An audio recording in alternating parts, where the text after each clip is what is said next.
안녕하세요. 주식의 소리의 애솔입니다. 네, 벌써 10월을 맞이하게 됐네요. 뭔가 계획이나 마음가짐을 다듬을 새도 없이 그냥 어쩌다 보니까 10월이 찾아온 것 같아요. 주말에 좀 푹 쉬시면서 10월의 목표나 해야 할 일들 정리를 다시 해보시고요. 그런 김에 10월 공모주 일정과 종목들도 미리 한번 훑어보시면 좋을 것 같아서 오늘 영상 준비하게 됐습니다. 일정부터 같이 볼게요. 우선 비트9의 일정이 연기가 됐습니다. 11월로 넘어가게 됐고요. 그래서 10월에는 NH스펙 21호로 공모주의 문을 열게 됐네요. 그 다음 10월 12일에 3개 종목의 청약 일정이 겹쳐 있어요. 지오엘리먼트, 지하이텍, 차백신연구소. 그리고 15일에 이 친구들의 환불금이 입금이 되면 아이패밀리 SC와 GMB S엔지니어링의 청약이 가능합니다. 그런데 여기서 문제가 있어요. GMB S엔지니어링의 청약 환불금은 22일에 입금이 되잖아요. 그래서 그 환불금으로 리파인의 청약이 불가능해집니다. 그래서 일정이 딱 다 겹치지는 않지만 오묘하게 맞물려 있으니까요. 이 구간에서 선택과 집중이 필요할 것 같아요. 네. 그리고 리파인과 엔캠의 환불일은 각각 10월 25일과 26일, 그래서 10월 마지막 주에 피코그램, 시몬느 액세서리 컬렉션, 카카오페이까지는 문제없이 또 환불금으로 청약이 가능합니다. 지니너스도 환불금 꼬리물기 가능하고요. 그래서 증권사별, 주관하는 IPO의 개수를 정리를 해보면 이렇게 보시는 표와 같거든요. 내가 아직 개설하지 못한 계좌를 먼저 체크를 하시고 우선순위 정해서 만들어 두시면 좋겠습니다. 자, 그럼 20일 제한 증권사도 다시 체크를 해야겠죠. 여기서 제가 20일 제한 미적용 증권사로 삼성증권과 신한금융투자를 기재해 뒀는데 얘들은 다른 증권사 계좌를 20영업일 이내에 만든 이력이 있어도 비대면으로 문제없이 개설이 가능하다는 뜻이거든요. 그러니까 다른 증권사부터 개설을 먼저 하시고요. 이 2개 증권사를 마지막에 개설하시면 되겠습니다. 그리고 20일 제한에 걸린 경우 카카오뱅크 제휴나 은행 앱 제휴를 통해서도 가능하기도 하니까요. 비고란에 적어뒀으니 참고해서 봐주시면 되겠습니다. 여기서 만약에 제가 업데이트해야 할 내용들이 있으면 댓글로 알려주세요. 네, 마지막으로 각 증권사별 계좌 개설을 언제까지 해야 하는지 확인 한번 해주시고요. 미래, 한투, 신한금융투자는 비대면 계좌에 한해서 청약 당일에 개설 후 바로 청약이 가능합니다. 자, 그럼 이제부터 한 종목씩 정말 간단히 요약 수준으로 빠르게 훑어보도록 하겠습니다. 지오엘리먼트는 반도체 방막, 증착 과정에서 필요한 부품을 만드는 기업인데요. 반도체 증착이 어떤 공정이냐면 웨이퍼 위에다가 반도체 회로를 그리고 그걸 깎아내고 이런 과정을 거친 다음에 아주 얇은 막을 위에다가 씌워요. 그래야지 전기적 특성이 나타날 수 있다고 하거든요. 이렇게 분자나 원자 단위의 방막을 입히는 과정을 증착이라고 합니다. 자, 증착시키는 방법에는 여러 가지가 있는데 지오엘리먼트는 2가지 증착 공법 관련한 부품을 제조하고 있어요. 원자층 증착 ALD와 물리적 증착인 PVD 공법. 우선 ALD 관련해서는 전구체 기화이송 기술에 필요한 제품을 다루고 있고요.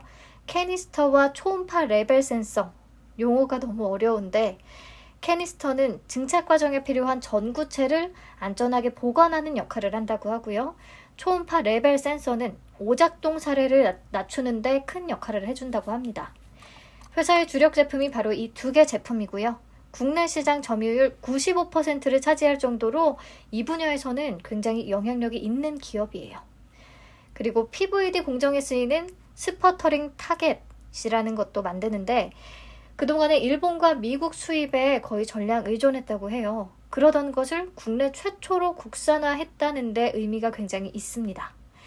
아직은 매출에서 차지하는 부분이 미미하기는 하지만 현재 국산화율이 가장 낮은 부품에 속하기 때문에 앞으로 본격적인 매출 확대가 기대되고 있어요.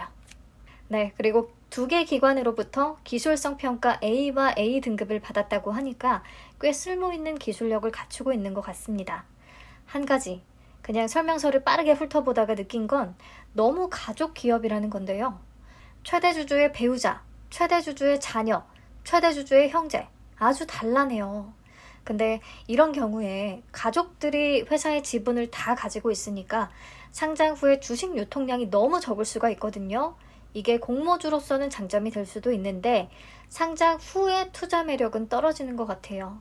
유동성이 충분하지 않으면 주가 급등락이 심할 수도 있고 내가 원하는 가격에 팔지 못하는 경우도 생기고 그러거든요. 네, 넘어가서 재무지표를 보시면 2019년에 조금 주춤하기는 했지만 2020년과 2021년 반도체 호황으로 실적이 성장세를 보이고 있고요. 영업이익률도 30% 이상으로 굉장히 높은 수준을 기록했어요. 올해 상반기 순이익 이미 작년 전체 순이익을 넘어섰고요. 부채 비율이나 재고자산 회전율, 영업활동으로 인한 현금 흐름 모두 괜찮습니다. 재무 안정성 지표도 매우 양호하다라고 볼 수 있겠어요. 넘어가서 공모 개요 보시면 총 154만 7천 주를 공모하고요. 신주 모집 100%로 진행이 됩니다. 공모가 밴드는 7,600원에서 8,700원. 공모 금액이 약 135억 원 정도밖에 안 돼요. 예상 시총도 약 539억 원. 완전 소형 종목에 속하는 거네요. 네, 유통 가능 물량은 총 상장 예정 주식 수의 24%, 그 중에서 기존 주주가 차지하는 비율 1.3%로 아주 소량이 있습니다. 총 유통 가능 금액이 129억 원밖에 안 돼요. 아까 가족 기업이라서 대부분의 주식이 다 보호예수로 묶여 있고 또 공모 규모까지도 작다 보니까요. 유통 가능 물량이 엄청 적은 거죠. 이런 경우에 상장일에 좋은 흐름을 보일 수 있는 조건이 되기 때문에 공모주로서의 매력은 꽤 높아 보입니다. 네, 넘어가서 지하이텍. 2차 전지 공정의 핵심 부품인 슬롯 다이를 제조하는 기업이래요. 2차 전지만 붙었다고 하면 공모주 불패 신화를 쓰고 있어서 벌써부터 조금 관심이 생기는데요. 네, 2차 전지나 디스플레이를 만들 때 소재 물질을 표면에 균일하게 도포하는 코팅 과정이 필수적이라고 하거든요. 슬롯 다이는 2차 전지의 소재, 양극재, 음극재, 제조 과정에서 코팅 물질을 고르게 분사하는 데 사용되는 부품이고요. 슬롯 노즐은 OLED 평판에 필름을 도포하는 과정에서 사용되는 부품이라고 합니다. 이 두 개가 회사의 주요 제품이고요. 그동안 국산화가 이루어지지 않아서 아주 비싼 수입품에 의존을 할 수밖에 없었는데 이것도 국산화에 성공했다는 게 굉장히 큰 의미를 갖게 됩니다. 그리고 국내에 다이와 노즐 전문 기업이 거의 없어요. 그래서 현재까지는 독점이라고 봐도 무방한 상황인 것 같아요. 주요 고객사로는 LG에너지솔루션, SK이노베이션, 노스볼트를 두고 있는데요. 노스볼트에서는 러브콜을 먼저 보냈다고 하니까요. 지하이텍이 나름 경쟁력이 있는 기업인 것 같습니다. 실적도 보시면 최근 3년간 꾸준히 매출액과 이익 성장세를 보여줬고요. LG화학과 SK이노베이션 소송 이슈 때문에 올해 상반기 매출 성장이 다소 제한적이기는 했는데 하반기에는 그 수익성이 다시 개선될 것으로 보입니다. 네, 재무 안정성 지표도 모두 다 업종 평균 대비해서 양호한 수치를 보여주고 있고요. 수익 예측 결과를 좀 기대하게 되는 종목 중에 하나인 것 같네요. 넘어가서 공모 개요 보시면 총 270만 주를 모집하고요. 구주 매출 25.93%로 진행이 됩니다. 구주 매출 비중이 조금 있기는 한데 아주 높진 않아서 괜찮을 것 같고요. 공모가 밴드는 11,500원에서 13,100원을 제시했고요. 그래서 공모 규모는 총 354억 원, 예상 시가총액은 약 1,032억 원 정도가 됩니다. 상장 직후에 유통 가능한 비율이 30.83%인데 기존 주주 비율이 없다는 거, 요것도 장점이 될 수 있겠네요. 최근에 기존 주주 비율이 높았던 종목들은 수익 예측 결과와는 또 상관이 없이 안 좋은 흐름이 나타났기 때문에요. 이 부분도 이제 신경을 써야 될 것 같아요. 그리고 유통 가능 금액도 318억 원이면 굉장히 낮은 편에 속해서 지하이텍도 꽤 매력적인 종목으로 보입니다. 네, 다음 차백신 연구소. 차세대 백신 면역 치료제 전문 기업이고요. 자체 개발한 면역 증강제 플랫폼을 기반으로 해서 만성 비형 간염 치료 백신과 비형 간염 예방 백신을 개발하고 있습니다. 근데 비형 간염 백신은 이미 존재하지 않나요? 라고 하실 텐데, 네, 맞아요. 비형 간염 백신 이미 맞으신 분들도 많으시죠. 근데 차백신 연구소는요, 신약만 개발하는 게 아니라 앞에서 얘기했던 면역 증강제 플랫폼을 적용해서 이미 사용되고 있는 백신의 한계를 좀 극복한 개량형 백신도 제조를 합니다. 좀 업그레이드된 버전의 백신 제품도 만든다는 거죠. 그래서 현재 개발 중인 다양한 파이프라인이 있는데 그 중에서 가장 기대주는 B형 간염 치료 백신이고요. 아직까지 허가받은 제품이 없기 때문에 회사가 개발에 성공하면 First in Class 위치를 차지하게 됩니다. 2019년 12월 말에 임상시험 2B상을 시작했고요. 현재까지 개발 단계가 가장 앞서고 있기는 해요. 그 밖에 치료 접종 횟수도 줄이고 예방 효과를 높인 B형 간염 예방 백신도 임상 1상과 2상을 진행 중에 있습니다. 근데 바이오 기업들은 다 마찬가지죠. 성공만 한다면 아주 대박이지만 그렇지 않다면 엄청 큰 위험을 감수해야 한다는 거. 네, 실적 보시면 역시나 계속해서 적자를 기록하고 있어요. 아직은 주요 파이프라인들이 다 상용화되기 전 단계라서 본격적인 매출이 발생하지 않기 때문이죠. 그래서 기술성 평가 A와 BBB 등급을 받아서 기술 특례 상장을 하게 됐습니다. 근데 여러분, 앞서 상장했던 큐라클 기억나시나요?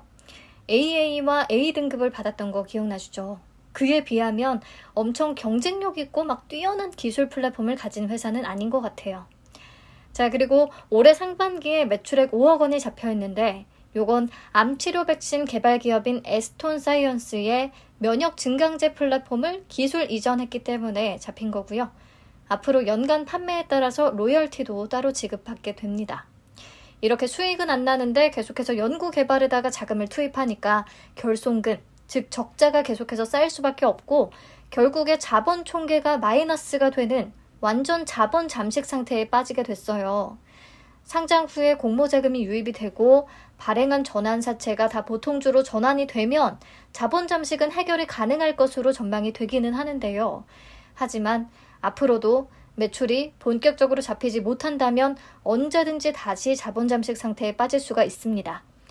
네, 차백신 연구소는 총 395만 주를 공모하고요. 신주 모집 100%로 진행이 됩니다.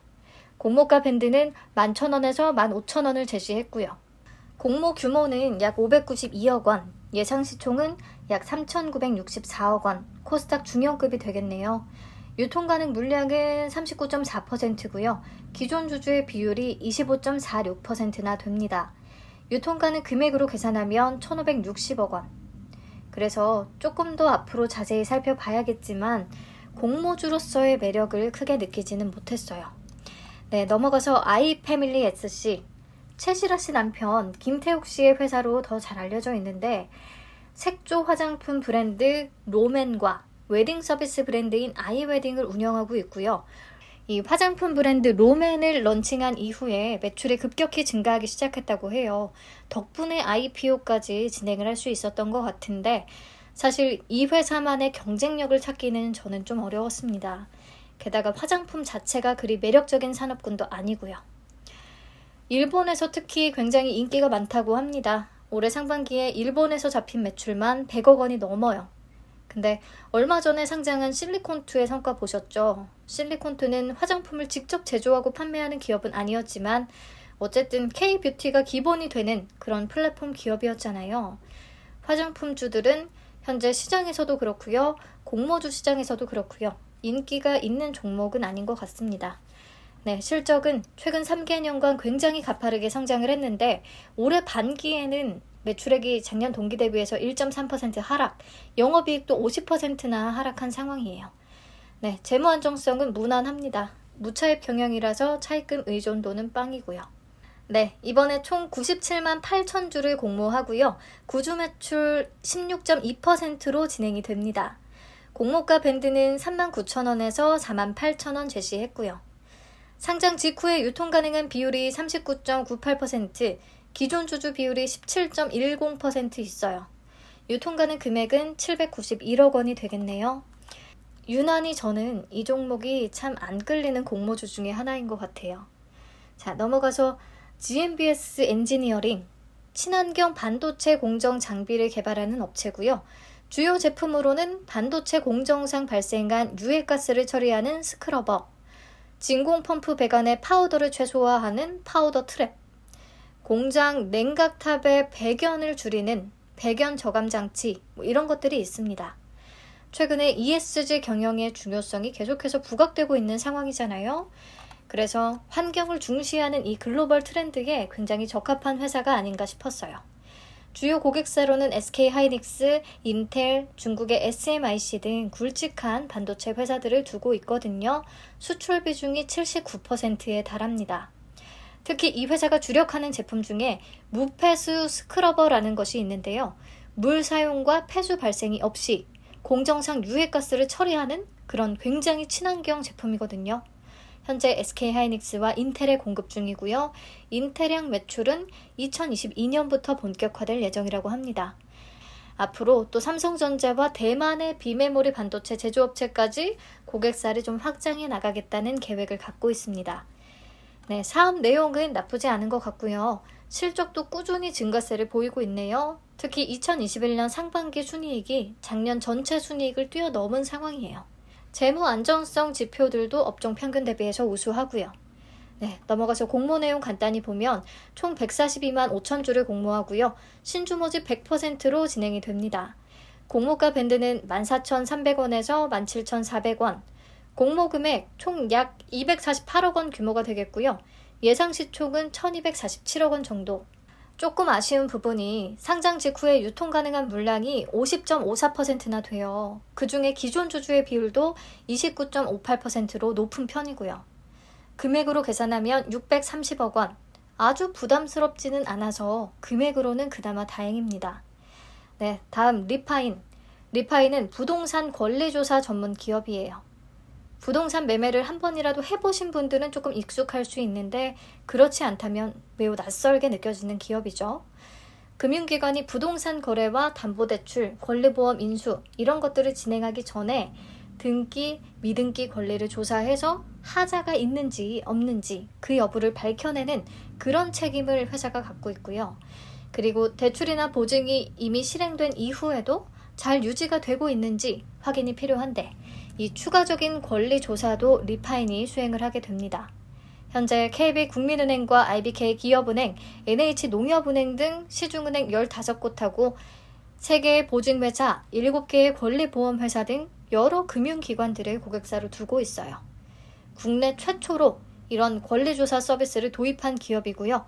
권리조사 시장 점유율 압도적인 1위를 차지하고 있다는 것이 이 회사의 경쟁력이 될 것 같네요. 그런데 매출 비중을 보면 전세대출 서비스 관련 매출이 90%로 거의 다를 차지하고 있거든요. 최근에 정부가 가계대출을 규제하겠다고 나서면서 일부 은행들 전세대출을 중단하거나 규모를 축소하거나 그러고 있잖아요.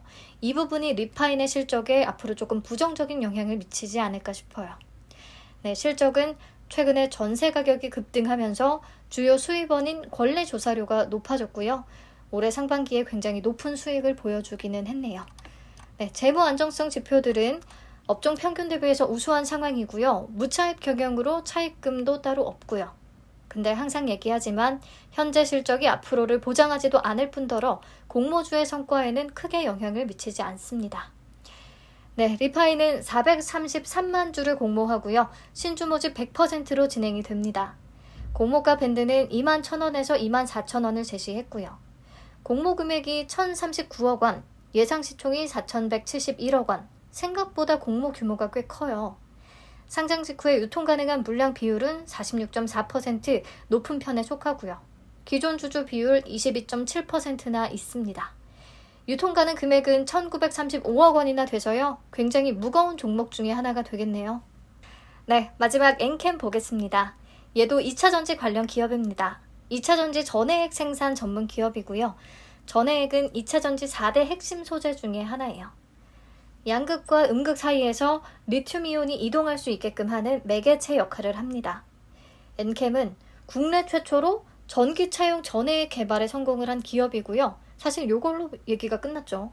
그리고 또 세계 최초 글로벌 주요 배터리 거점인 한국, 미국, 중국, 유럽에다가 생산과 영업 체제를 구축한 회사이기도 합니다. 최초라는 타이틀이 꽤 많아요. 여기에 다 적지는 않았지만. 해외 LG에너지솔루션, SK이노베이션 생산 공장과 1시간 이내 거리에다가 공장을 건설했고요. 그래서 굉장히 신선하고 프레시한 전해액을 최단 시간에 최상의 상태로 공급할 수 있다고 하네요. 이런 여러 가지 경쟁력을 바탕으로 해서 글로벌 톱 탑5 배터리 제조업체 중에서 3개 회사, LG에너지솔루션, SK이노베이션, CATL에 납품하는 세계 유일한 회사이기도 합니다. 이걸로 사실 설명이 충분할 것 같죠, 엔캠은. 네, 그리고 실적을 보시면요. 잘 나가다가 올해 상반기에 단기순 손실 13억 원을 기록했어요. 왜 때문인지 이유를 찾아보니까 최근에 원재료인 탄산 리튬의 가격이 급등하면서 일시적인 영업이익 감소가 있었다고 합니다. 근데 이게 엔캠만의 문제는 아니고요. 모든 전해액 회사들이 다 겪을 수밖에 없는 문제라고 하더라고요. 그래서 다른 경쟁사들과 올해 상반기 실적을 비교한 표를 가져왔습니다. 보시면 그나마 매출도 엔캠이 가장 높고요. 매출 대비해서 영업 손실 비율도 그나마 가장 낮습니다. 이렇게 보고 나니까 더 괜찮다 싶었어요. 유동 비율, 부채 비율, 차입금 의존도 회사 투자 설명서에 업종 평균치가 기재되어 있지는 않은데요. 그냥 딱 보면 무난하다. 요 정도인 것 같아요. 우수한 정도는 아닌 것 같고 무난한 정도로 보입니다. 네, 엔캠은 총 225만 2,625주 모집을 하고요. 신주 모집 100%로 진행이 됩니다. 공모가 밴드는 3만원에서 3만 5천원 사이를 제시했고요.